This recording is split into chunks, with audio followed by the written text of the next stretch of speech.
નમસ્કાર મિત્રો, આજના નવા વિડીયોમાં આપનું સ્વાગત છે। આજે આપણે વાત કરવાના છીએ એક સત્ય ઘટના, બાળપણની સખી।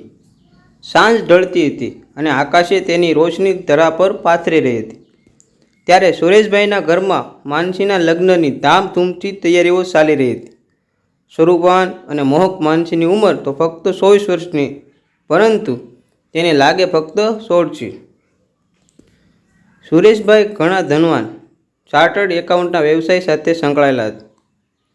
તેઓની પોતાની ઓફિસ, પ્રેક્ટિસ બહુ જ સરસ ચાલે। પત્ની સુરેખાબેનને પોતાના દેખાવ અને માનસીની સુંદરતાનું તેઓને ગુમાન। ઘરમાં તેઓનું રાજ ચાલે। માનસી તેઓનું એકમાત્ર સંતાન। માનસી થોડીક રૂઆબવાળી। વેવાઈ મહેશભાઈનો દીકરો રાજન માનસી સાથે જ ભણતો હતો। મહેશભાઈને પોતાનો કેમિકલનો ધંધો। આલિશાન બંગલાના માલિક। પત્ની મીનાબેન સાલ સ્વભાવના અને માનસીની બાળપણની સખી રેખા, તેની દેખાવમાં ઠીક અને સાધારણ સ્થિતિ। તેણીના માતા વનિતાબેન અને પિતા વિજયભાઈને 2 દીકરા અને 1 દીકરી રેખા।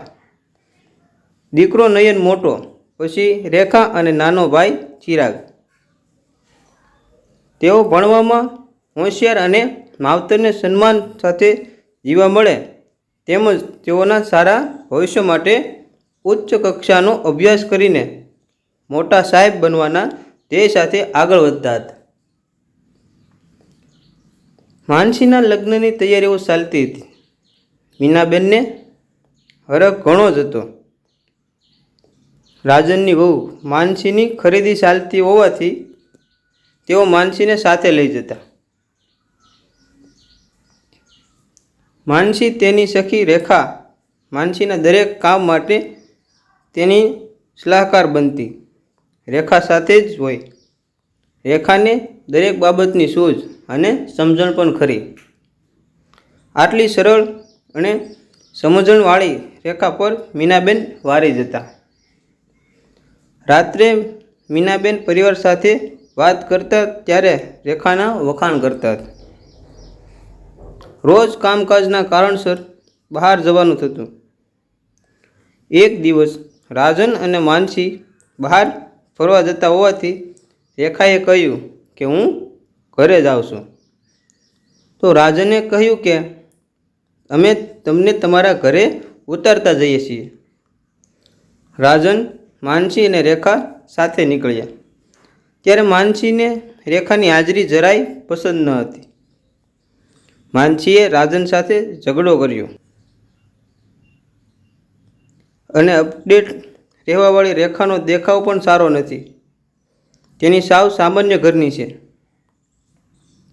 રાજને નિર્દોષ ભાવે કહ્યું કે અરે એમાં શું થઈ ગયું, તેણી ચાલતી જતી હતી અને આપણે એ જ રસ્તેથી જવાનું છે, એટલે મેં તેણીને વિવેકથી કહ્યું કે અમે તમને તમારા ઘરે ઉતારતા જઈએ।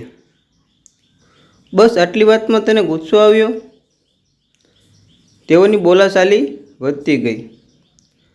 રાજનનો માનસી સાથે ફરવાનો મૂડ જતો રહ્યો। તેઓ જલ્દી પાછા ફર્યા। રાજન માનસીને ઘરે ઉતારી પોતાના ઘરે ગયો।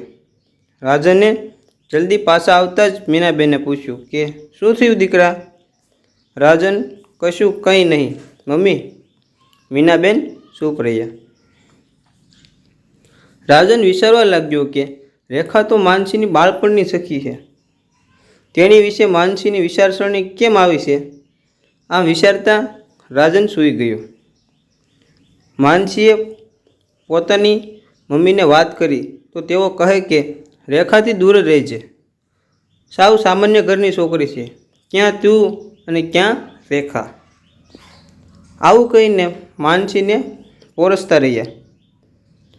હવે રેખાને અહેસાસ થયો કે હું માનસીના ઘરે જાઉં છું તે માનસી અને તેનીના મમ્મીને ગમતું નથી। 2 દિવસ બાદ રાજન માનસીને મળવા આવ્યો। ત્યારે સુરેખાબેને સૌના હાલચાલ પૂછ્યા। માનસીને કહે આજ રેખા નથી આવી? રાજનની સામે જોતા જ માનસીએ જવાબ આપ્યો કે ના, નથી આવી। સુરેખાબેને કહ્યું કે સારું થયું તેણી નથી આવી.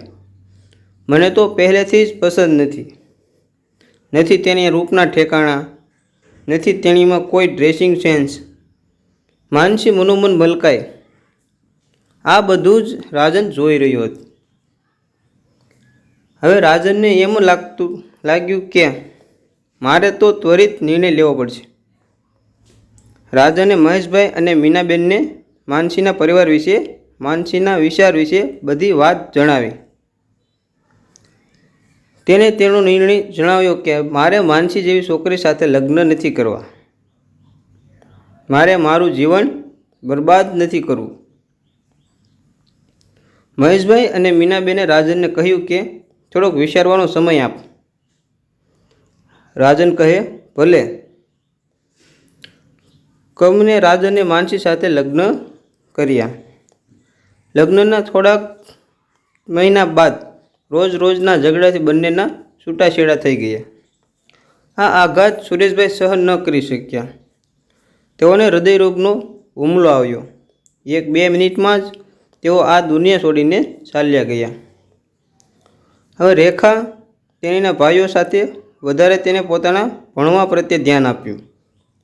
આ વાતને 4-5 વર્ષ વીતી ગયા અને એક દિવસ છાપાના મુખ્ય સમાચારમાં રેખા તેમજ તેણીના ભાઈઓના એક સહિયારા પ્રોજેક્ટને ખૂબ જ સફળતા મળી. તેથી તેઓને સન્માન મળ્યા. છાપામાં, ટીવીના સમાચારમાં તેઓના કાર્ય વિશેનો ઉલ્લેખ હતો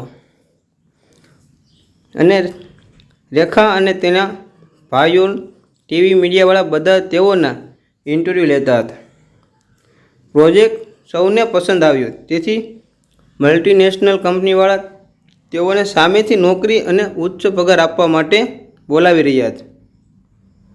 આ ઇન્ટરવ્યૂમાં વાંચી માનસી અને તેણીના મમ્મી સુરેખાબેનને પોતાની ભૂલનો પસ્તાવો થયો.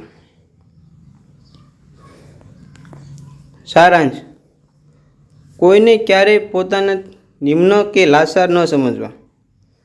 સુરેખાબેન, રેખા તેમજ તેના પરિવારને પોતાનાથી ઉતરતા સમજતા તેઓ આજ આસમાનને આંબી ગયા. આભાર. વિડીયો પસંદ આવ્યો હોય તો લાઈક કરજો, શેર કરજો અને અવનવા વિડીયો જોવા માટે અમારી ચેનલ સાથે બન્યા રહો. આભાર.